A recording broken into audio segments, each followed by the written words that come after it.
Good afternoon.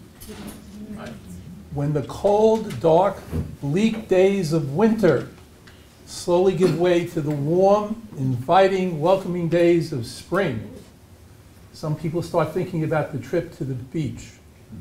Other people start thinking about play ball, the return of baseball. Others still think about that quickly approaching summer vacation. And we here in Great Neck Plaza, as the days get longer and warmer, we think that soon it will be Poetry Day in the Plaza. And here we are. So welcome to Poetry Day in the Plaza. My name is Ted Rosen. I'm the Deputy Mayor.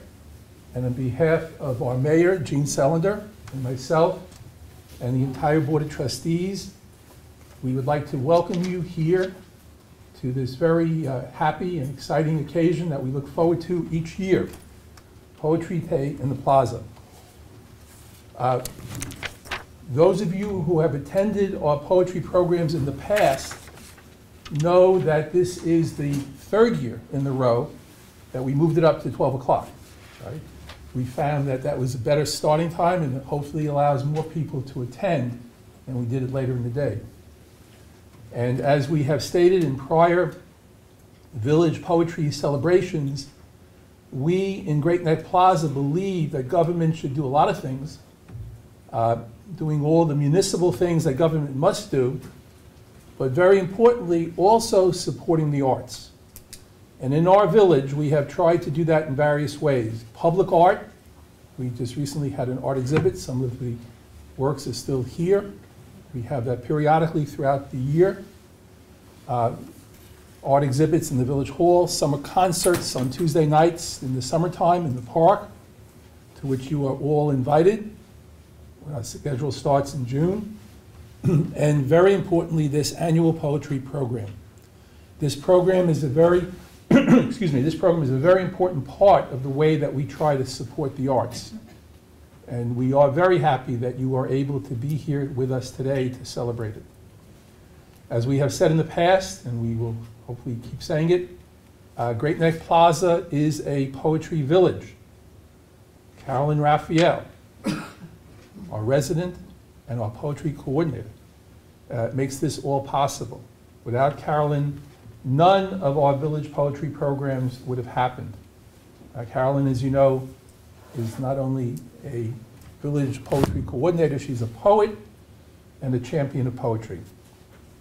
Our village's promotion of poetry has been accomplished in various ways over the years.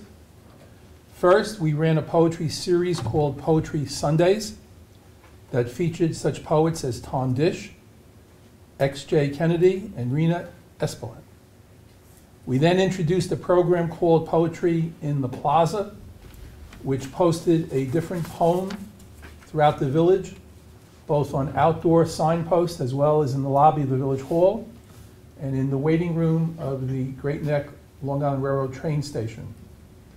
And now, today, we are celebrating our 9th annual Great Neck Plaza Poetry Contest Awards Day as a way to celebrate April, which is Poetry Month. I would like to extend my very sincere thanks to Carolyn for all she has done to bring poetry to our village.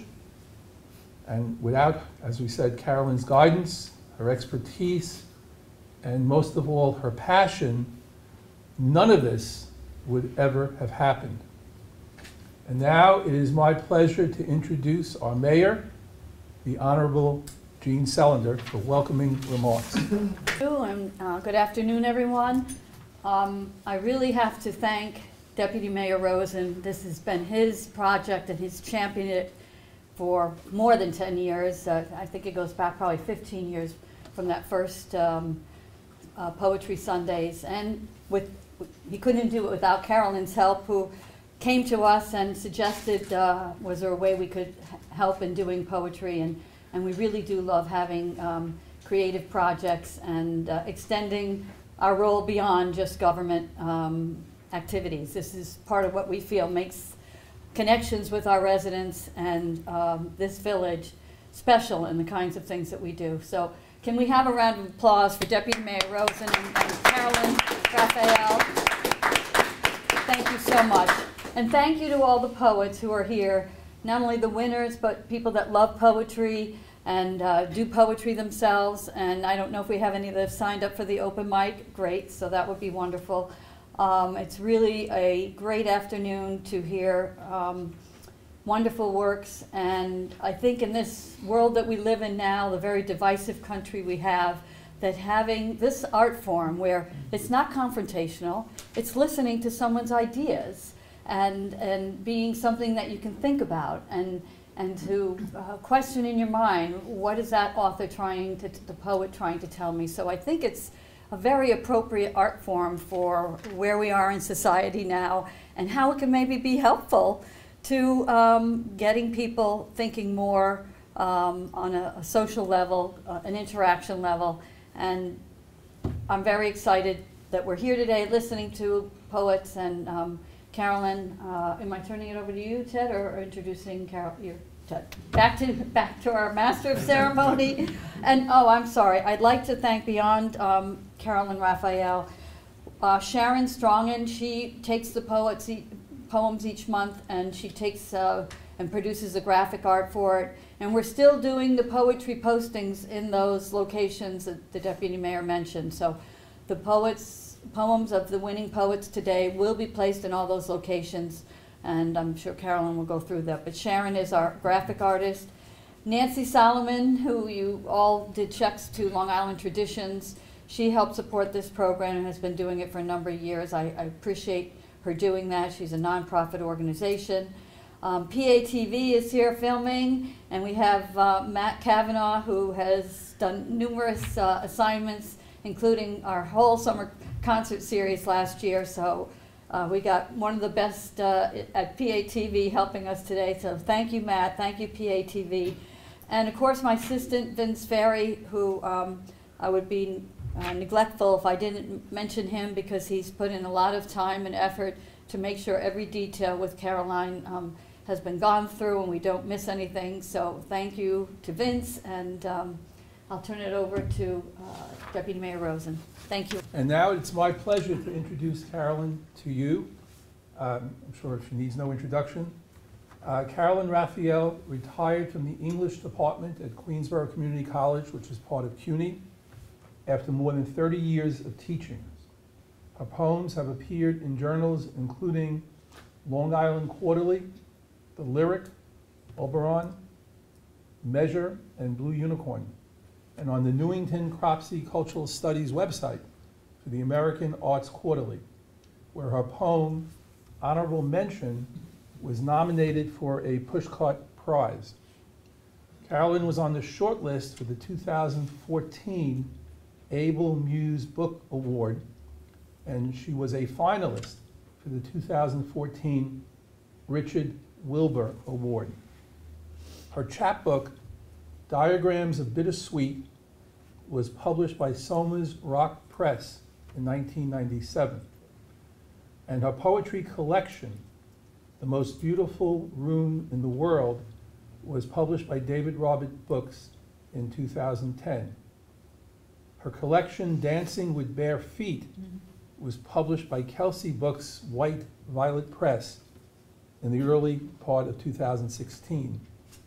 And a chapbook, Grandma Poems, Not Too Sweet, was published by Kelsey Books' Aldrich Press in 2017. As we said, Carolyn Raphael is the poetry coordinator of our village, Great Neck Plaza.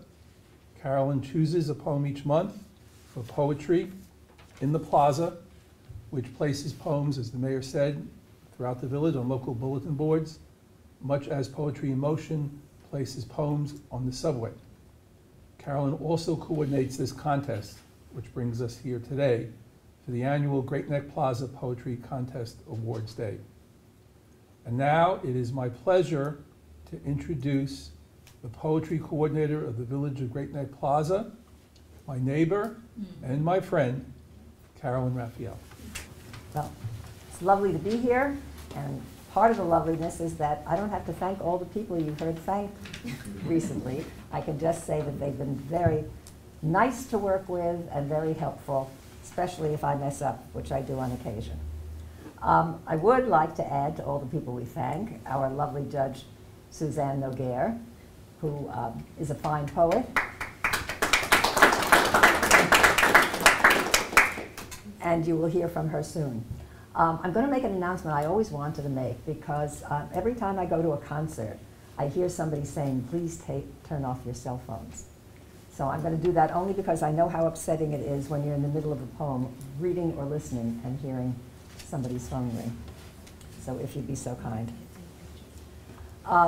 Several years ago, when we were doing this program, Mayor Selander said that I should read a couple of short poems too, so people know that I belong in the crowd as well. So I will just read two very little poems for you. The first is called The Loser. Abandoned in bathrooms, restaurants, hotel rooms, left on buses and trains, donations to the world. I picture a woman dressed in my losings. She stands smiling in the rain in my polka dot poncho, wearing a twisted gold earring, rings on 4 fingers, broken-in sneakers, mismatched leather gloves, a long silk scarf with black and white magnolias. Who will find my last gift, my life? A dozen people raise my umbrellas to the sky, toasting my largesse.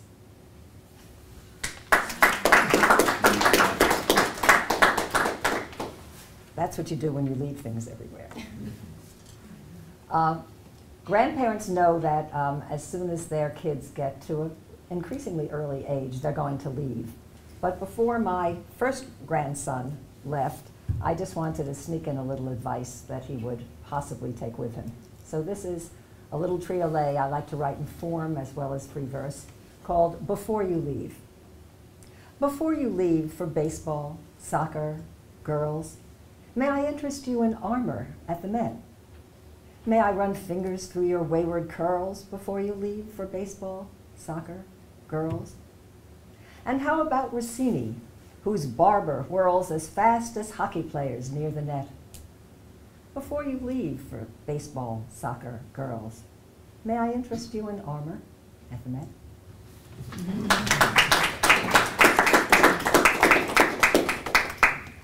Thank you.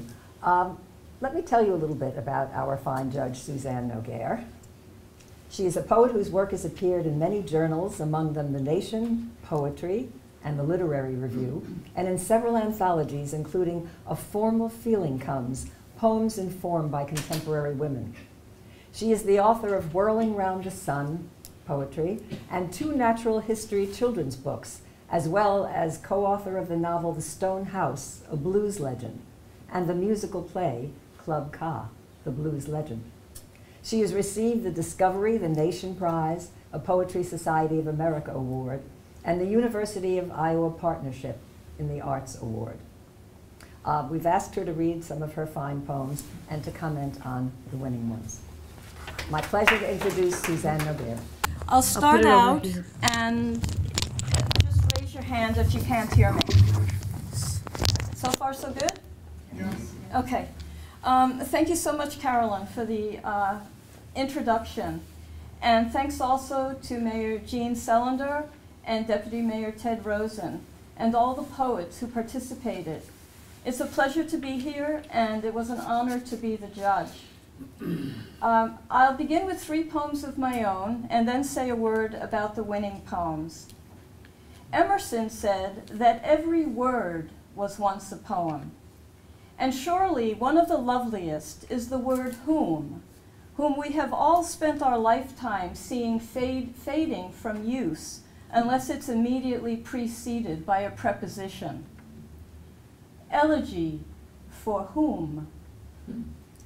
They spoke my native tongue, I felt at home, despite the oceans I had crossed to come.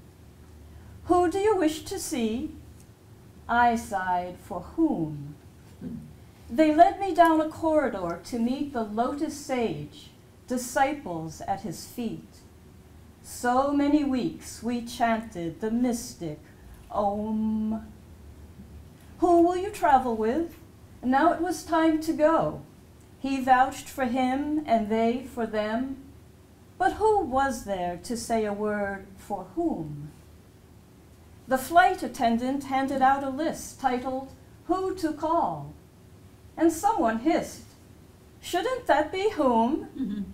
She sputtered, How clear it was that throat and mouth could frame and him and them and with vim. But when it came to whom, the word was mum. Brain branches that had been the habitat where whom could flit had all been leveled flat. I raised a cry. My seatmate murmured, At home I climbed up to my windowed room, fearing our warbler word was now but dream. All day I sat and sang a hymn to whom.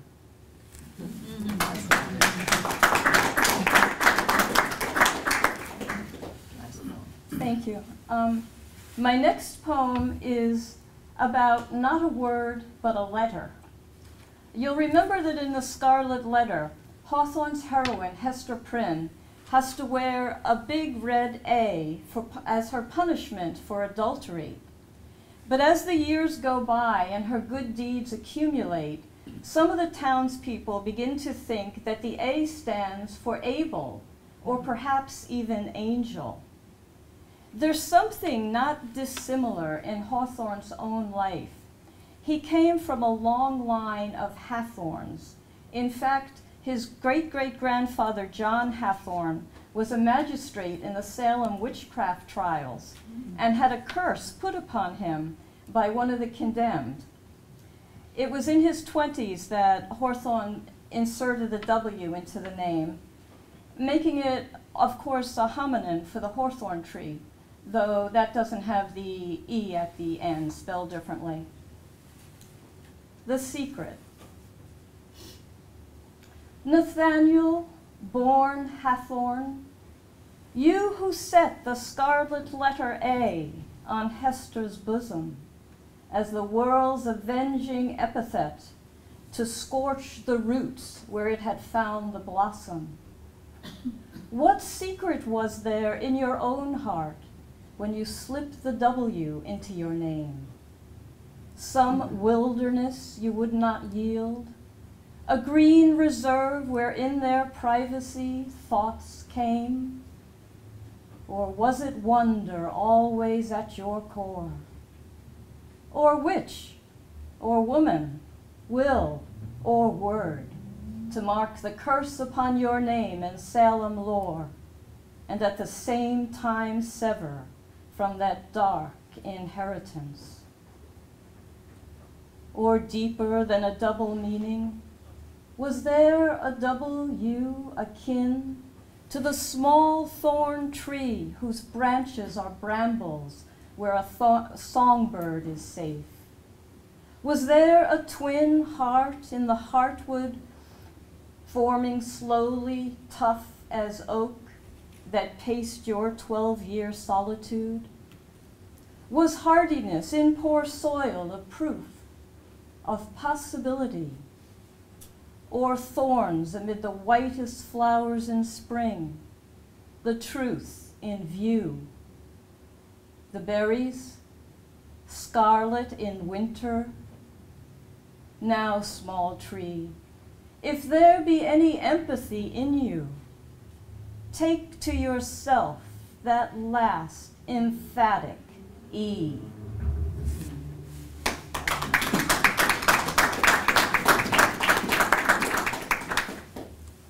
My last poem is another that pairs a person with a plant.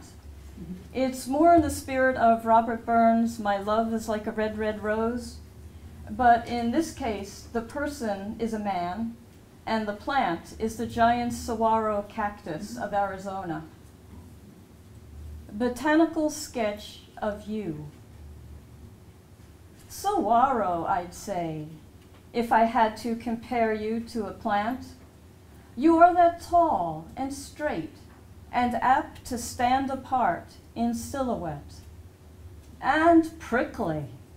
I've seen your cactus spines in action as a string of words almost tactile in the way they sting. To brave them is to find a home in you, my own deep wish, as the woodpecker carves a room in saguaro flesh. And you have known how to store up love in memory's net, and been able to stay alive through years of drought, not withering, but with the strength to splurge and draw on those reserves of succulence you use to flower now.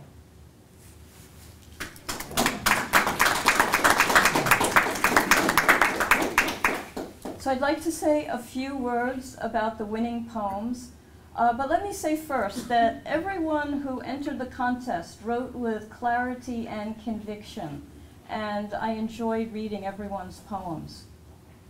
I'm very happy to say that honorable mention goes to Mindy Oringer for her poem, My Son Will Go to Work. What I love about this poem is both its lean rigor and its inventiveness, without ever deviating from its conceit of child as seed. It packs in tenderness, mock heroics, and humor. Honorable mention also goes to Paula Camacho for her poem Eater of Stars and Shaper of Galaxies, in which she muses on how our ever-expanding scientific understanding of the universe constricts our traditional poetic view of the heavens. I admire how succinctly she can do this and then succeed in reconciling the two, however provisionally. Third prize goes to Marvin Illman for his poem Flipping Card, Summer 53. It is a poem of childhood, but not of nostalgia.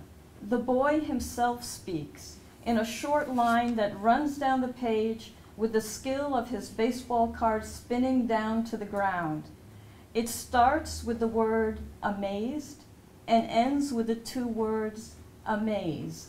I call that a heads up.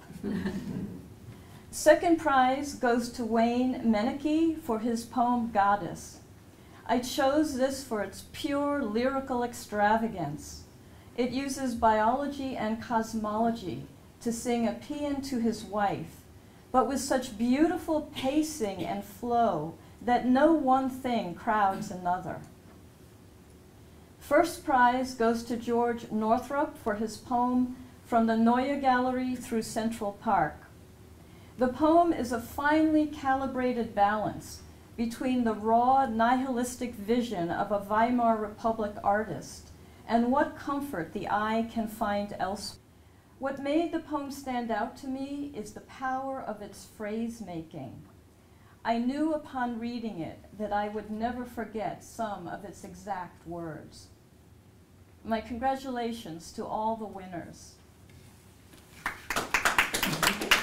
Now you know why she was chosen to be our judge, for at least two reasons.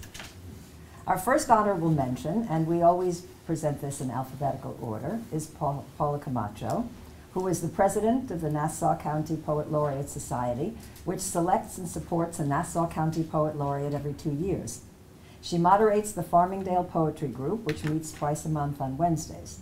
Her poems are in over 35 anthologies and have won awards. Her most recent first-place award was the Performance Poets Association's Poetry Contest. She has published 3 books and 4 chapbooks. She lives in Farmingdale with her husband, has 3 grown children, and holds degrees in nursing and theology. Paula will read her winning poem, Eater of Stars and Shaper of Galaxies. Thank you, Deputy Mayor, Carolyn, and Suzanne. The title of this poem comes from a New York Times article, Trolling the Monster That Lurks at the Heart of the Milky Way. I just want to say one thing. I have a series of poems that I consider my universe poems, so I'm so happy that you chose this one, because I really enjoy writing, connecting the two. So the poem. Eater of stars and shaper of galaxies, no longer the enchantress of dreams, what can we think of a night sky? The stars we could once wish upon, picked and plucked apart by a telescope on Mauna Kea and a telescope array in Chile's Atacama Desert. In search of black holes, we invade Shakespeare's night. Juliet, no longer the son of yore, is now a raging thermonuclear disk. The Milky Way, swimming in a lake of light, contains a black hole heart. S2, a blurry star, hides in Sagittarius. My horoscope, safe for now, in the serene stars of an archer. Thank you. Our second honorable mention winner is Mindy Oringer, writer, poet, playwright, songwriter, political analyst, and activist. Mindy Oringer considers the intersection of Utopia Parkway and Union Turnpike to be her ancestral home. Nice opening, Mindy. Her politically charged writing about love, politics, and history has appeared in numerous publications, including Terror House, The Times of Israel, The Thieving Magpie, and the Greenwich Village Literary Review. She is working on the second book of a trilogy about women writers in the 2008 presidential election, a musical, and a poetry collection. She has just been accepted for the second time as a writer in residence at the Birdcliff Arts Colony in Woodstock. Mindy will read her winning poem, My Son Will Go to Work. Thank you very much. It's a joy and an honor to be in this group. My son will go to work. Sow, reap, what seed was buried in a moist patch of nuclear familial earth? A Home Depot packet reads, mixed bulbs, perennial. What bloomed? Loined produce of fairy tales. Prince Charming says with amusement, you treat me like a plant. I, the maternal one, have balanced exposure between sun and shade. I, the maternal one, have watered prudently, strategically. I, the maternal one, have talked to you incessantly. Failure to thrive, an enduring fear. Famine kept at bay. My love, insufficient radical fertilizer. Fluorescent cubicle awaits. Our third prize winner is Marvin Illman, a repeat winner in our contest, who told me today that he's won every prize except which one? Second. Second. So I guess that's coming up soon, unless you want to do a first prize again, Marvin. Marvin Illman taught for 50 years. He has given 60 lectures on literature, most recently two at Malloy on Hamlet and John Steinbeck. Mr. Illman is a produced playwright, a published author, and a prize-winning poet who won first prize in the Great Neck Plaza Poetry Contest 2 years ago. He leads writing workshops at both Barnes & Noble in Carle Place and at the Center for Life Enrichment in Hewlett. He will read his winning poem, Flipping Cards, Summer 53, and a few others of his excellent poetry. This is Flipping Cards, Summer 53. Amazed you'll be watching my magic fingers spin the trusty card with just the right action, making light of air, tumbling through space. The face side of the Duke of Flatbush, then the number side, his face, then up there. I won the match of heads or tails. The cardboard squares rest on gum-lidded asphalt. For chewing's not what this game's about. To win a mantle or a maze is the whole shebang of summer days and summer nights, when under lights of tar-touched poles I flip my youth freely, knowing that in the spin of all tomorrows I will never rise above the falling cards and my fluttering heart when I pick up a mantle or a maze. Nice. The next poem is Schmendrick, Now, Schmendrick is a minor schlemiel, for those who don't know. So maybe that's me. Okay, Schmendrick. I didn't know what Schmendrick meant until years later. I only knew it hurt when she called me that while serving me in the high school cafeteria. It wasn't only that she said it. She bellowed it so kids in the third floor gym must have heard it above the din of "Shoot the ball, Joey, what kind of pass was that?" I was 14, I think I was, not even 5 feet tall, not even 100 pounds. School was painful enough. Kids made fun of me, between classes, in classes, on lines, but they were kids. At lunch there was this woman behind the counter. When I asked for macaroni and cheese, I always said, "Please." She always roared, "Schmendrick!" I lost my appetite right there on line. When I retreated to a table, those already there called out, "Here comes the Schmendrick!" What the hell does it mean? It can't be anything good. The woman looks Polish. Maybe it's a nasty word in the language. Son of a bitch, maybe. Or midget, dwarf, or what? I told my mom, "I'm throwing up in school. It's the cafeteria food. Please make my lunch." So she did. In the back of the study hall, I ate when no one was looking, never leaving any crumbs, any evidence of my illegal eating, till one day, about to finish my cheese sandwich, I heard a voice and saw this woman. "Where have you been, little one? Mary has been worried about you." "Where's that little one?" she asked. "Maybe something happened. Passing by, I saw you here. I'm going home. My daughter's sick. Don't you like the chicken a la king or spaghetti and the meatballs? Even if you don't, go see Mary. She's worried.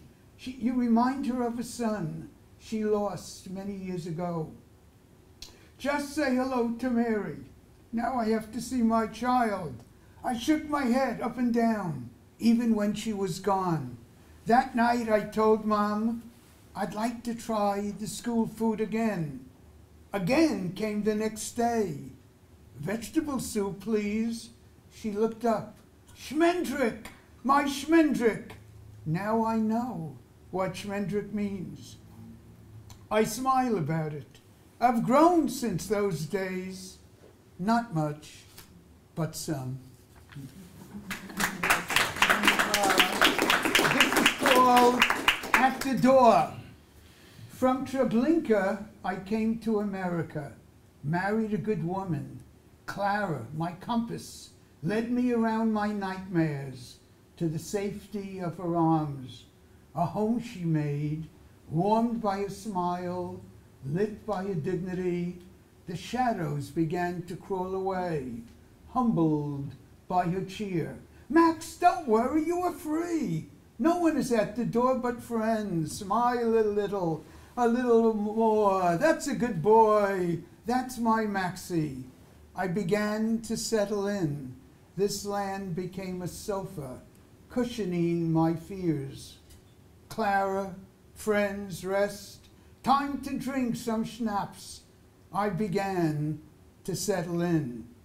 Then one day, a face appeared, pushed through the doors of the subway car, pressed up against mine at the center pole. In his eyes, I heard my mother's plea. In his eyes, I felt a sour heart. In his eyes, I heard him bark, "I'll bite! I'll bite!"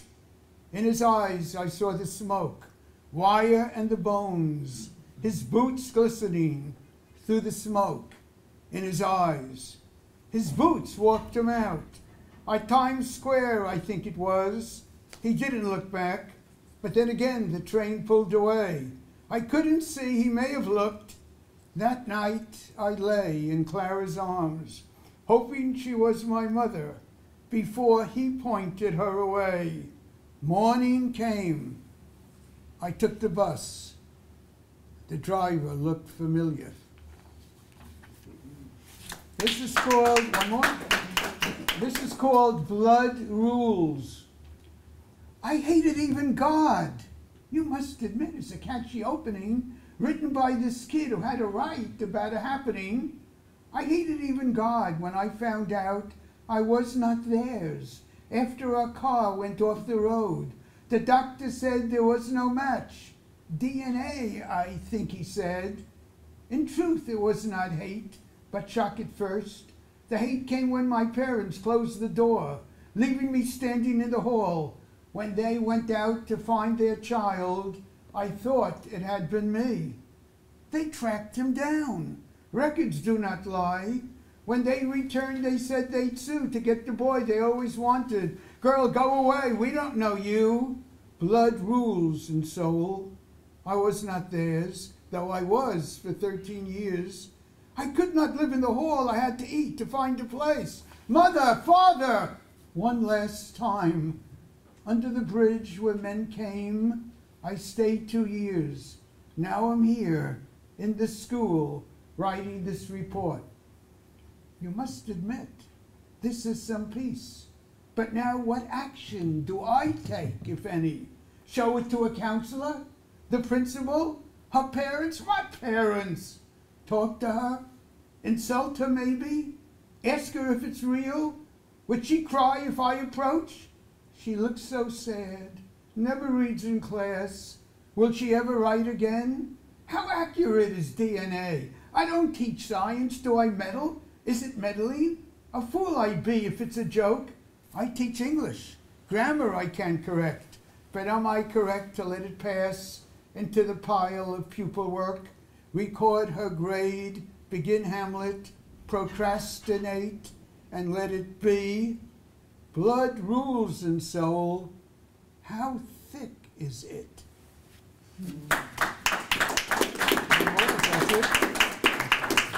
Thank you. Thank you, Marvin. You made my husband's day by ending your poem with a reference to Willie Mays, his hero. I guess it's because I'm a real card. I guess. Our second place winner is Wayne Minneke. He's an Islip High School biology teacher who hunts for dinosaur and mammoth fossils in Montana and Tennessee with paleontological research groups during the summer months. That's exciting. His poetry has been published in the fracking anthology Fracture, as well as in other print and online journals. His first chapbook, published in 2017, Pencils Down, used poetry to chronicle his experiences teaching high school science. He is a member of the Sunday Grind and Seatuck Writers Groups, and his second chapbook, Hypochondria, is forthcoming. Wayne lives with his wife and daughter in Bayshore. He will read his winning poem, Goddess, and some of his other work. Thank you to the mayor and deputy mayor for hosting today. Thank you to Carolyn for organizing, and to Suzanne for selecting my piece. And congratulations to the other honored poets for reading today. Goddess. Descendant of mitochondrial Eve, you are a gift made of gifts. Heiress to manifest treasures and potency, you bestow beautiful features upon our daughter.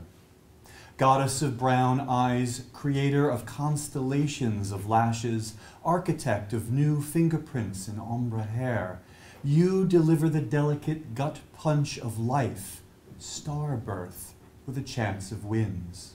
You are all animals and birds, matter and energy, momentum and heredity, grand unified theory. You design galaxies' spiral center, swallow my skin in gravity's window, a singularity that whispers beautiful pinpricks into the ear of a collapsed body. To escape you is to exceed the speed of light. I cave instead. Rotate the slow dial with Venus, whose day lasts longer than her solar year. Place of divine places, with many homes to enter and dwell, you are multiverse, reckoned by the invention of family and a life so much better than I deserve it to be.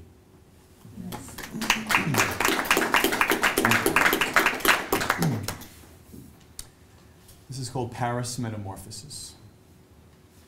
Cobblestoned and creme-sated, we shimmer in evening's flashbulb tower and lightbox arch, Bright work urban, we focus our lumens on theme park gardens, cast wrought iron shadows on museum plate glass walls. Snapshot artists and free verse buskers, we pitch Eiffel's pin on city maps. We spin unicorn tapestry along sidewalk cafes, twirl skirts of flags in blue and white and red wine smiles. We bargain 12 miles on weary feet. We are midnight sleep. At dawn we gallop garden paths, Lamarck's giraffes crest crowns on stilted necks, and catch fresh-baked scents of thin baguettes, pear brie with crusty heels under gargoyle tears, spread picnic fiction thick on green park benches.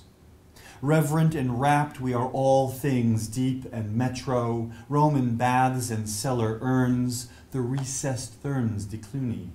We inter ourselves to crawl space quarries in cool spiral tunnels, explore the lore of catacomb bones and tomes of curiosity. Clockwork tourists and lockstep backpackers, we trawl the Seine for fragrant courses, perfume the days in boulangerie, chocolaterie. We are scaffolded beacons and Ferris wheels flambéed in crepe Suzettes. We are dinner plans with pyramid views, glassy points and starry nights, museum shops and blue striped tops, hotel home when headrest flops on monuments and Regency at the corner of Liesel and Rue de Rivoli.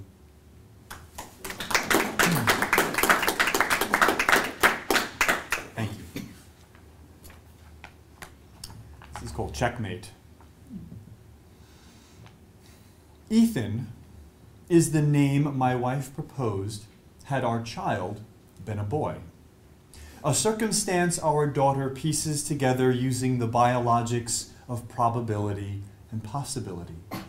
She wears the name bodiless under her blanket robe, dresses herself in fantasy school dynamics, lunch table nuance, the twinges of sports and scouts, undercurrents of inequality during craft time and role play, life as male.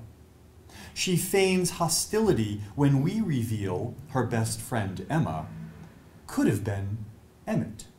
Might be in some alternate universe where my wife, who swears she's coming back male next time anyway, really is gender norms reshuffled. Ruffled by this multiverse talk, not Ethan storms away from dinner, reconvenes to her living room chess game, grateful her queen is the most powerful piece in play.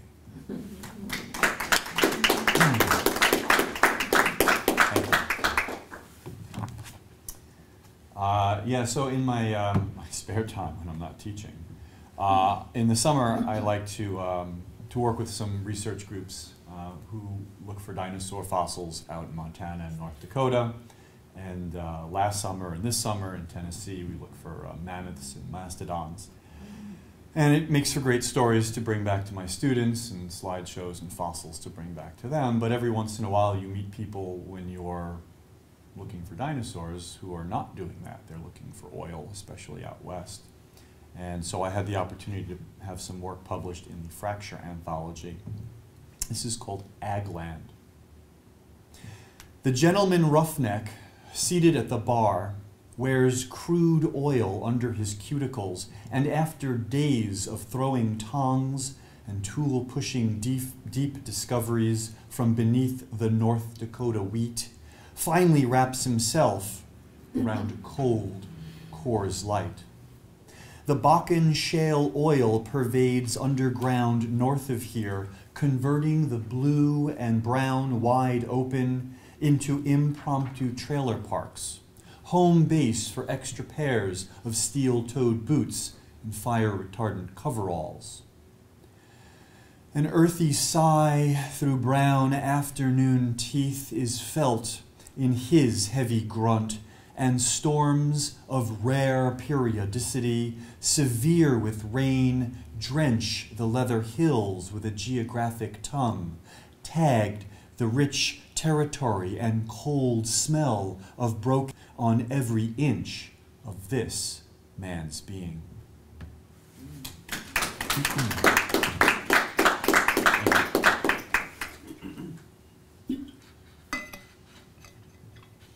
This is Peace Garden State. Welcome to flyover country, land of people on their way to someplace else. Beneath its sweet clover, dark pools gather, and prospectors for a new life flood in from California, Idaho, Michigan. Here the employed thrive on the roundup of shale oil, the departed vent methane from the bowels of geology. The living dead earth up remote dull buttes with hammers and knives, tapping unsexy resources in search of dinosaur curiosities, venture without fortune. Anyone can be a landman and secure mineral rights to hectares of local extinctions until there's nothing left to claim. They will horn in on sacred hearths and creak open the earth closets along Little Missouri River, where the leavings of antelope hang like skull caps in dead air, a century of death blows, generations of bison teeth heaped long ago, molder in desiccate fields, spaces where buttes once stood, witnesses to petroleum's revival in these trafficked lands. This is the nature of the bone boom wilderness, of Buffalo Commons turned oil boom town, where stewards of this empire shelved their arrowheads and pelt scrapers when the skins ran out. Thank you. I guess I'll give you a little taste of what it's like to be a teacher of teenagers this day and age. I teach biology, I've taught chemistry, I teach science research, anatomy, physiology. And kids like to try to put things in their mouth that they shouldn't. This is called pica. Do not consume anything in lab ever. That's the first rule of science class taught to students since middle school, yet you, ordinarily diligent, gentlemanly even in your pre-lab preparations, this time question the edibility of every chemical and solution in my laboratory. Wonder aloud why your mother's estrogen pills shouldn't be swallowed by teenage boys. Press me on the effects of ingesting blue biological stain. Could it discolor your urine? Might it lead to bladder irritation? Headache? Confusion? Now you're worried? Even in a fit of exasperation, I could never concede to these requests, revoke your signed safety contract, ignore the warnings, reminders, precautions, procedures, or excuse you from universal common sense. I do not authorize you to Jekyll and Hyde yourself into a corner where you can transmogrify from curious scholar of strenuous biological methods into a seductive chemist unhinged by the fuel of wicked, wicked freedoms.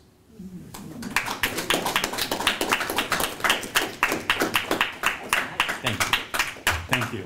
Any of us who has taught appreciates what you were saying, even if we didn't teach the same subject.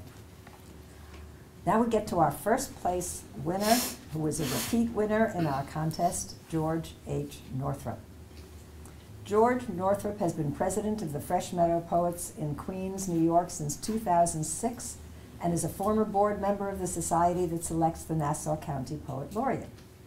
George has been a featured reader at numerous venues, including the Bowery Poetry Club, the Barn in Huntington, the Theodore Roosevelt Museum at Sagamore Hill, the Mid-Island Y, JCC, the Graphic Eye in Port Washington, too, as well as other venues, including both Queens County and Suffolk County Public Television. He has been an invited lecturer at the New York Poetry Forum, where he discussed the work of Walt Whitman and Emily Dickinson. In the last few years, George's poetry has appeared in more than 30 journals and anthologies. 6 of his poems have been published in the New York Times Metropolitan Diary. His chapbook, You Might Fall In, was published in 2014 by Local Gems Press, and his latest collection is in press with International Psychoanalytic Books.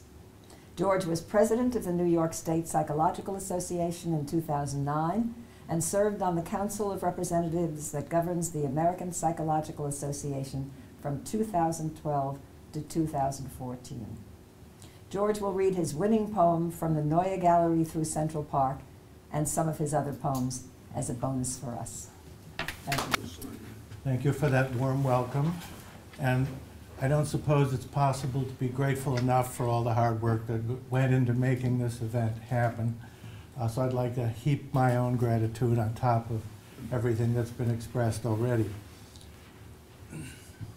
The Neue Gallery, if you don't know it, is on Fifth Avenue across from Central Park, and had a collection by Otto Dix, who Suzanne described as nihilistic. I think is a fair enough description of his very dismal but powerful work. From the Neue Gallery through Central Park, I inspected harbor prostitutes and legless veterans in Weimar cabarets, their suppurating blisters in merciless light. Even these hideous portraits by Otto Dix tutor the eye to see more vividly the wilting red azaleas in all their limp surrender. His drug-dazed heroines, cruelly observed, make more astonishing the rise of rhododendron's lacy globes. Are people truly that ugly and misshapen? Are some trees more beautiful than others? I had to get it out of me, he often said, as if describing pus or constipation. There, the marble staircase and paneled chambers guide perception, magnify the artistry.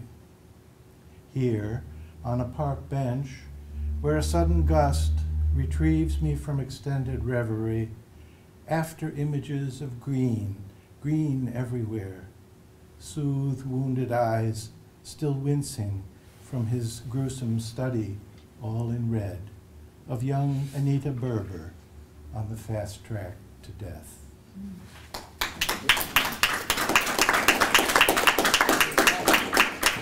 If you found that depressing, I have more. More to say about this dystopian time in which we live. I'll pick on a few favorite subjects: government, environment, obscenity, materialism, and if we get to it, maybe information overload. I console myself that you could probably pick any period in recorded history and come to the same conclusion that the times are desperate and probably hopeless. And I try to leaven my work with some humor. This one is called Capital Punishment.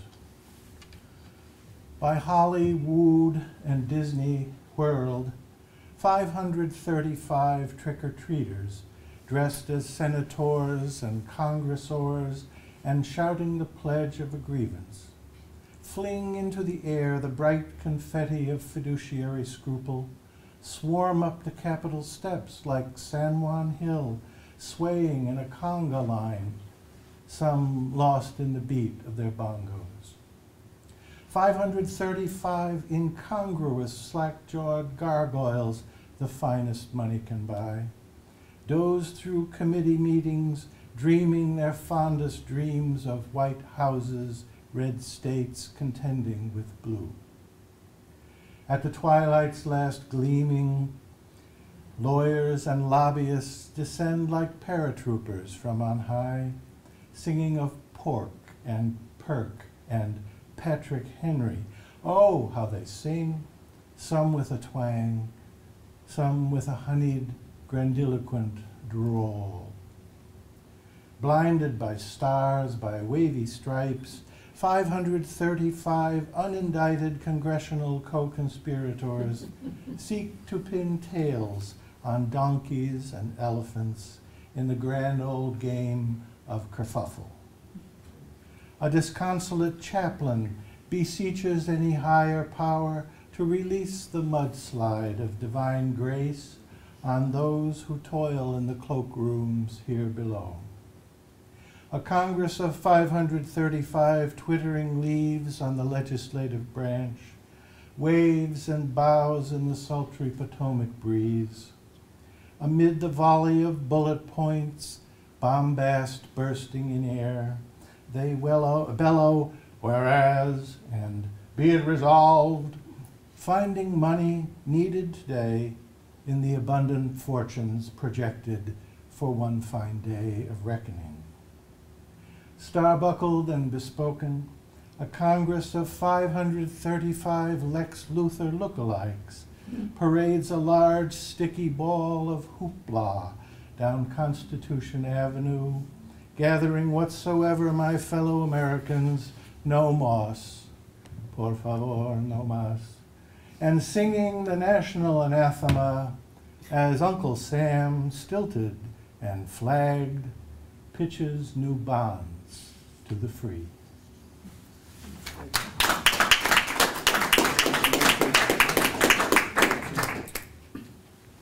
Here's the environmental poem. July 4th, then and now. We sat at picnic tables in the park, ate potato salad, baked beans, hamburgers, drank Coca-Cola. Adults smoked cigarettes. No transistor radios competed with the birds. Eisenhower years, a blanket of tranquility, despite the atom bomb of Damocles. We bring good things to life, boasted General Electric, after 30 years of pumping PCBs into the Hudson River. Now picnic tables are empty. Their stone tops, installed by the CCC, sit like lids of prehistoric tombs. People still visit the park. They hike and drink bottled water, spring-fed and sugar-free. Glaciers are melting the future. Even billions of us can't consume the rising water fast enough to compensate. Vaporous exhaustion of the industrial age captures sunlight as, by degrees, we ourselves are cooked. The old debate whether to leave nature rough but unspoiled or to improve it has been settled for all time. Picnic tables are empty. Analog people squirm in their quaintness. Digital people are left to their devices. Thank you. Language arts. My fourth grade teacher, Mrs. Downs, detested slang so much that she deducted points if she heard a vulgar word like got, as in, I got to go home now, or I got my bike fixed yesterday. She had a delicate ear. I doubt she could have tolerated Perry White shouting, "Great Caesar's ghost!" at Clark Kent in what passed for an expletive on TV in the 1950s. She might have glared at Humphrey Bogart, crudely remarking to a proper lady like Katharine Hepburn, "Darn it," or "for Pete's sake." In 10th grade, my classmate Jeremy, angry over his team's loss in the World Series, exclaimed, "That sucks." Mr. McCarthy overheard him in the hall, and his billowing indignation almost lifted him off the floor as he castigated poor, bewildered Jeremy. Today, a television newscaster used that very phrase, and no one paused to look offended or embarrassed. Nowadays, larger, more obscene offenses bedevil our propriety. not one of them taboo. Even the F-bomb finds its way into ordinary conversation, and everyone understands it's no longer an uncouth reference to sex, just the outspoken equivalent of italics or boldface, much like screw it or I got the shaft. Words no longer shock. For that, we need close-up, high-definition pictures. Atrocities, once reported, if at all, with stiff restraint, saturate our living rooms on screens as grand in size as Da Vinci's Last Supper.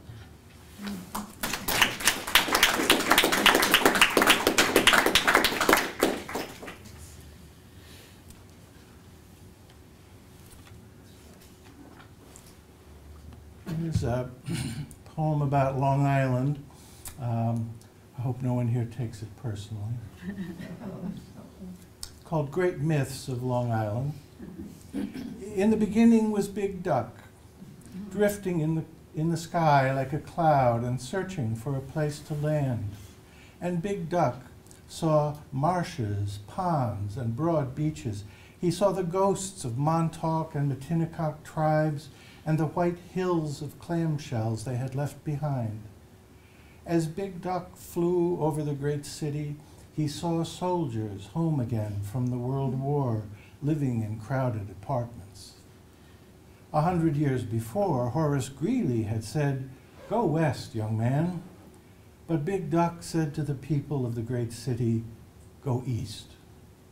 And the people scrambled into Levittown and Massapequa, Nesconset, Oceanside, Port Jefferson, Quogue, Ronkonkoma, and soon they had backyard pools and barbecues and lawnmowers. On weekends they were painting the trim and planting azaleas, and it all seemed like a good idea. And it was a better life, of course, rid of cockroaches and landlords and the screech of subway trains and the fear of crime. It was a good beginning, you could say. It was a nice place to raise a family. And Big Duck saw what he had done and quacked. But was it enough, after all? Or was satisfaction a moving target, a race one could not win, relaxing on the patio? Slowly, the people embellished what they had, expanded the house, bought a sailboat and a second car, a condo even further east, where they could admire each other's burnished tan. And if they could not have these things, they dreamed of them. And they had built a shrine to Big Duck in Riverhead, but when it got in the way, they moved it to Hampton Bays.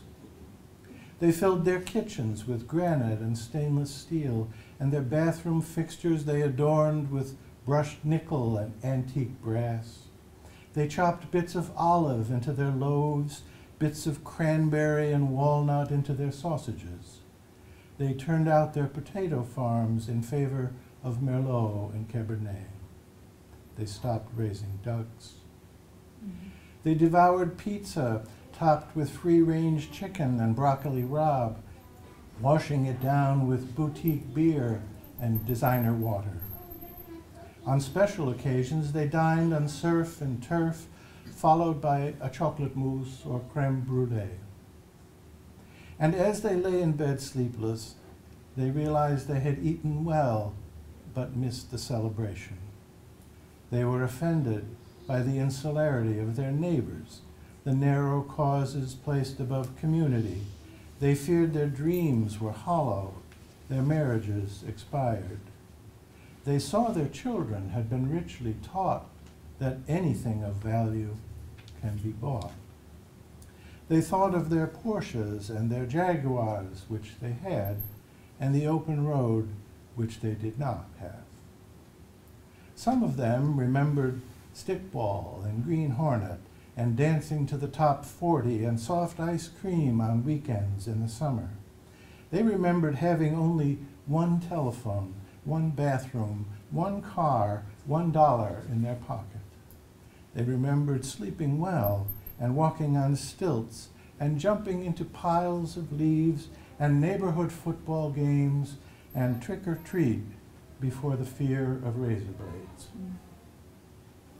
And they cursed Big Duck, who had led them here. They challenged him to swim in Long Island Sound like a great feathered whale, where he might stretch their imaginations to bigger thoughts. Others wanted him to roast himself on a giant spit in Nassau Coliseum, by this sacrifice redeeming everything that had gone so wrong. And Big Duck heard the clamor of the people, and he said unto them, I have given you the finest teachers, graceful waves patiently instructing, grains of sand so densely packed but fitting perfectly together, solemn pines that point both up and to each other. But you have moved my shrine to Hampton Bays and sent the little ducklings far away. For this I have punished you with Canada geese that refuse to leave your golf courses and block the traffic on your streets. But I am a merciful duck, and I forgive you. And this I say unto you, go east. As the people listened to the words of Big Duck, they grew perplexed. And they said to him, we have gone as far east as we can. If we venture east of Montauk or Orient Point, we will drown in the sea. And Big Duck quacked. This last one is maybe not technically a poem. I could call it a prose poem, but it fits with the theme of my reading today. It's called Beware the Terabytes. Boys and girls, you may find this difficult to believe, but when I was your age, there were almost no data. Anyone desperate for data could start reading a telephone book, but just like now, those data were always about 100,000 times as much as you really needed. Conscientious factoids updated the Information Please almanac every year, but most people didn't purchase it very often because the population of Uppsala or the chief exports of the Congo didn't change all that much from year to year. Youngsters with a thirst for data might collect baseball cards that smelled of bubble gum and keep them in a cigar box under the bed. Only a few of these statistics were truly awesome. For example, Stan Musial's batting average. Weeks or months could go by without any more data coming along in a person's life than 1, 2, 3, 4, tell the people what she wore. Sounds boring, doesn't it? Because nobody had much, we didn't realize how impoverished our data were. My phone number at that time was 301R, only half a bit in today's terms. For his birthday, a boy might request a few hundred Legos or a pair of 6-shooters. We didn't even dream of kilobytes, never mind megabytes and gigabytes. If you asked the average person in the street what a terabyte was, he'd probably have guessed it was a dinosaur with exceptionally large teeth. Everett McKinley Dirksen, the U.S. Senator from Illinois, made everybody laugh when he said, $1 billion here, $1 billion there, pretty soon you're talking real money. Most people wouldn't laugh now because they wouldn't get the joke. For one thing, we gave up real money a while ago in favor of data like M1, unrealized gains, collateralized obligations, and projected deficits. And we ramped up the economic data so much that we could stash $7 trillion in a housing bubble and send it off into the ether while expecting gazillion in leveraged returns. I remember real money, and I remember when data were so scarce we often had to make them up if we wanted some. Astonishingly, this still happens today, as the architects of modern pyramid schemes have reminded us. Wikipedia is coming out with a storage device no bigger than a grain of rice. It can be implanted in your earlobe and beams every bit of knowledge known to humankind directly into your cerebral cortex all at once. With the endless uploading and downloading of data, some electrons are developing repetitive stress syndrome. And information overload is giving people headaches and high blood pressure, though that won't stop them from emailing you 900 pictures of their vacation. Try to forgive them as you travel the information highway, and be sure to watch out for the millions of lost Social Security numbers, birth dates, and confidential medical reports careening around recklessly at high speed. Not so long ago, the volume of data was constrained by how broad the band was, whatever that means. It all had to snake its way through the wire connected to your data processor.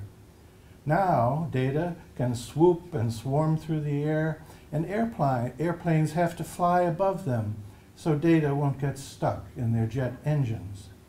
Pilots worry about that, even with data filters. We've accumulated so much data here on Earth that now we need to store them in the clouds. Can you imagine? By the way, I studied Latin in school, back when dead languages still had a faint pulse. So for me, data is the plural of datum.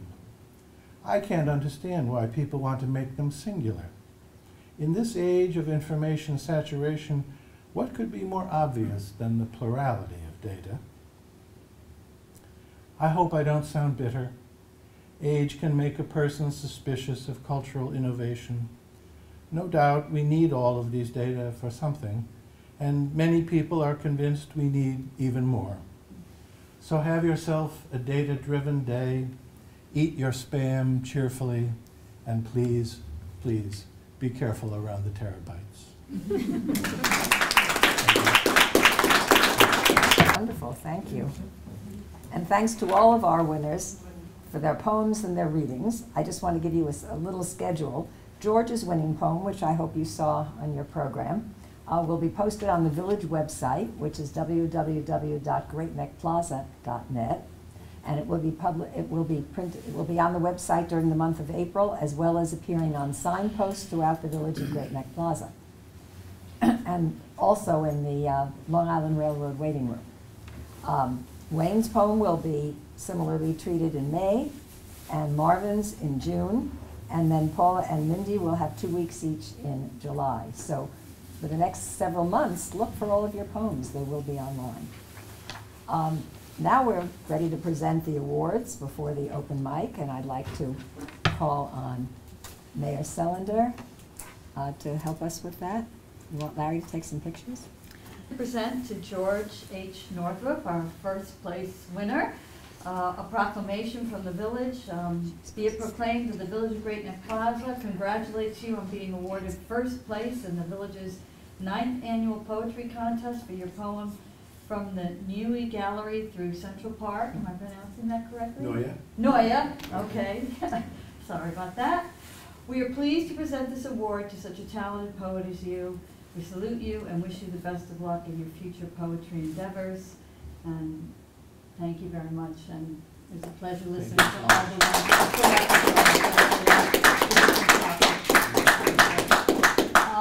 Can you come up too, Carolyn? And why don't we get away from the podium so we can see everyone? Yes. Would you like Suzanne too? Sure. Suzanne, our poetry judge as well. If you wouldn't mind. Hold it close to my heart. You want to come over here, Larry? Would that Yeah, be this is- easy? Instead, why don't you move down and just over the podium? Is that going to get me?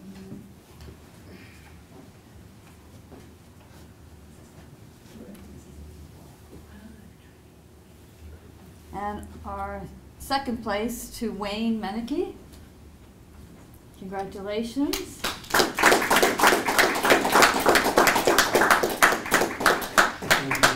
I think this is the first time I've seen you at our Yes. so wonderful. It's always great that we have new poets coming in, and your readings were terrific, really expressive and really nice to listen to. And congratulations on your teaching. That's Thank you. very important, our educators. Whereas the Village of Great Neck Plaza wishes to pay tribute to Wayne Meneke, now therefore be it proclaimed that the Village of Great Neck Plaza congratulates you on being awarded second place in the village's 9th annual poetry contest for your poem, Goddess. We are pleased to present this award to such a talented poet as you, and we salute you and wish you all the best of luck in your future poetry endeavors.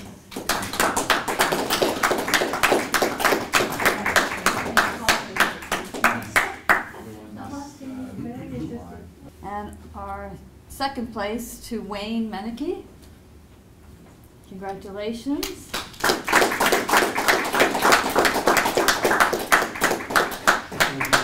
I think this is the first time I've seen you at our Yes. So wonderful. It's always great that we have new poets coming in, and your readings were terrific, really expressive, really nice to listen to.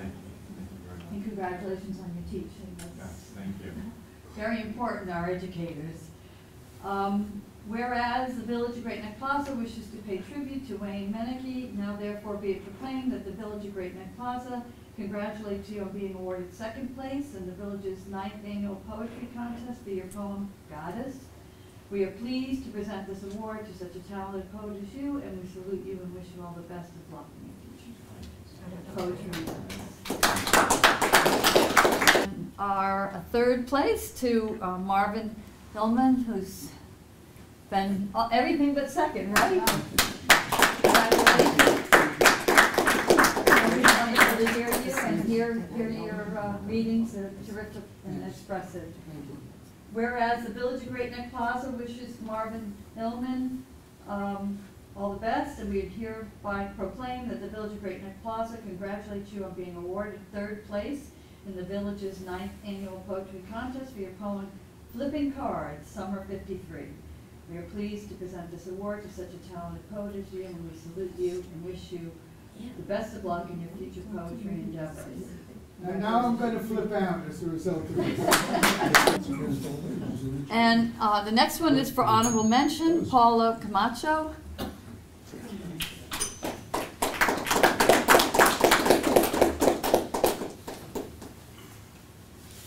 And I think you've been before here, right? Yes. Yes. Congratulations.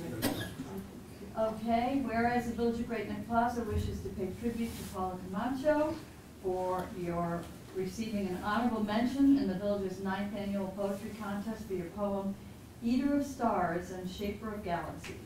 Yes, very interesting title. We are pleased to present this award to such a talented poet as you. We salute you and wish you the best of luck in your future poetry endeavors. Congratulations.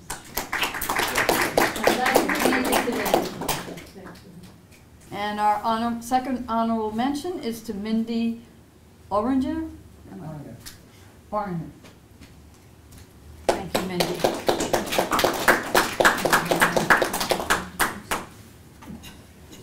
And is she also a first time? Yeah, so we have some first-time poets, so wonderful.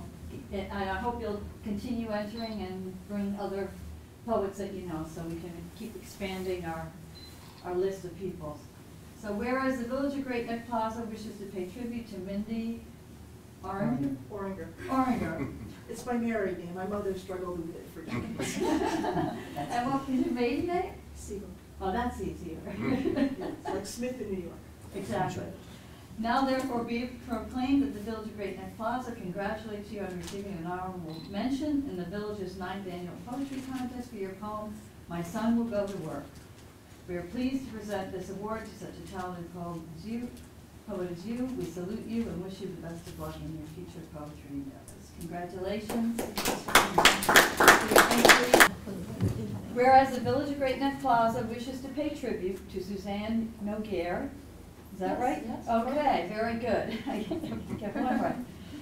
And now therefore be it proclaimed that the Village of Great Neck Plaza thanks you for serving as this year's poetry judge in the village's 9th annual poetry contest. We are pleased to present this proclamation to such a talented poet as you.